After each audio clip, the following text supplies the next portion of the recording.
Mostly because, have you ever done King of the Hammers, or are you going to do it? Dave is a different dude. Like when he knew I was building a JK, Hey, are we live? Sweet. Welcome to the Mountain Morning Show, Park City Television. We have John Williams here, professional off-road vehicle builder and off-road racer. I met him in Baja, and anyway, here we are. John. How are you doing today?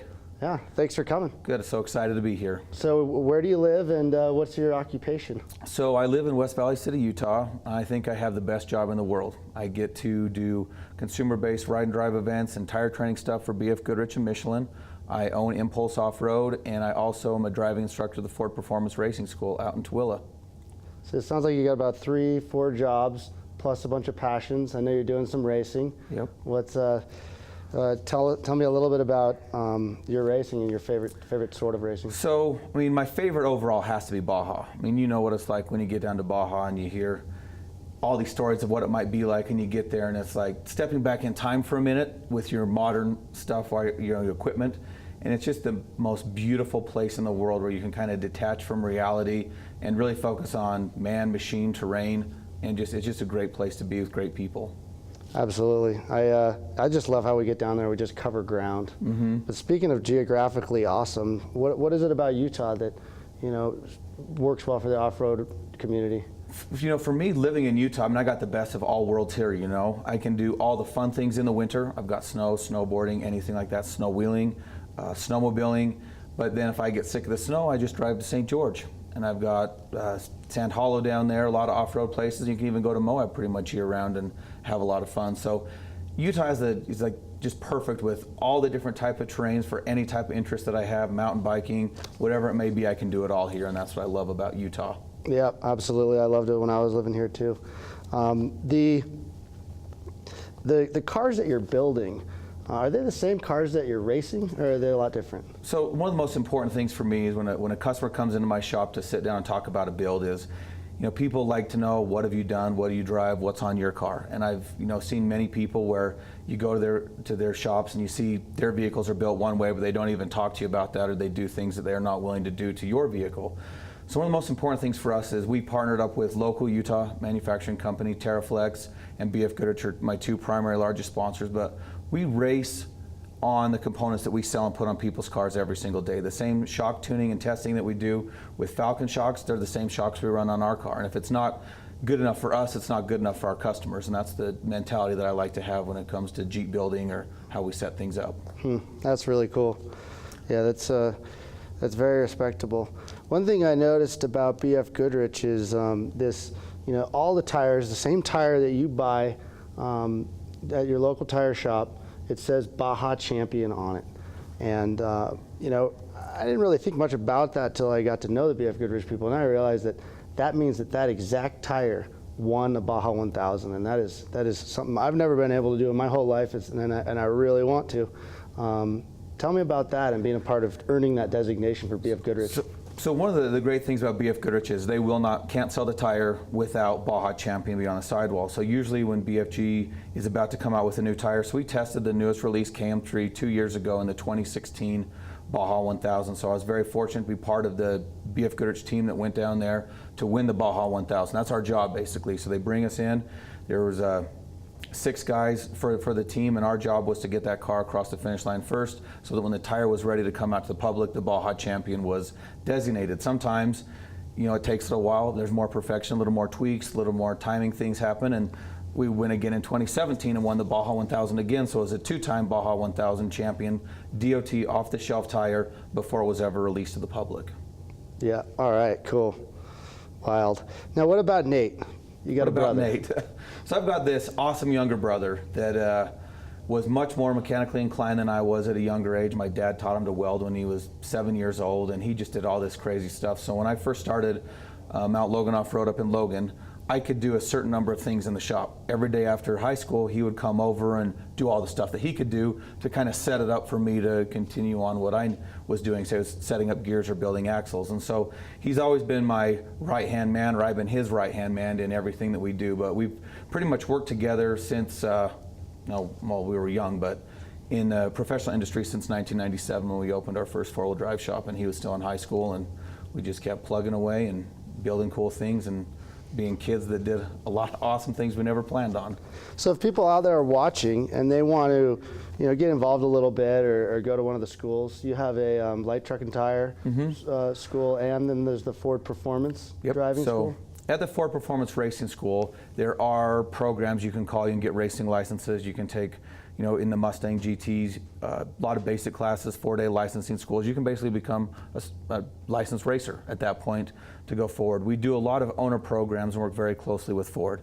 So the program that I spend the most time with is the Raptor Assault program, and that is anybody who buys a 2017 or newer Raptor, as long as they sign up within a year of their purchase date, Ford pays for them to come to a free school. Kidding me? It's amazing. So we just had a school yesterday, and I'm back at it again tomorrow. And it's just a real good chance to get to know your vehicle, and a great gift from Ford. Wow. Yeah, those racing schools aren't cheap, and wow, that's pretty good added value from Ford. Way to go. So Impulse Off-Road, that is your company. Yep, Impulse Off-Road is my current off-road shop, and we do mostly Jeep builds and Raptor builds, things that really pique my interest. I like to look at every car that I build, whether it's a basic lift or a full rebuild. I don't treat it any differently than I do my race car, as far as every bolt, the way it gets torqued. Everything has to be perfect before it leaves my shop, and that's one of the things that we pride ourselves on, is doing the work that other people overlook and making sure that every job's perfect when it leaves. Yep, and that's how you get to finish lines. Yep. That's what we know is the hardest part of winning the Baja. Yep, by far. I won the 2017 Baja 500 in Pro UTV, and we have about 30 seconds of footage from that race, which we are going to share now. I'd love to see that. There it rolls.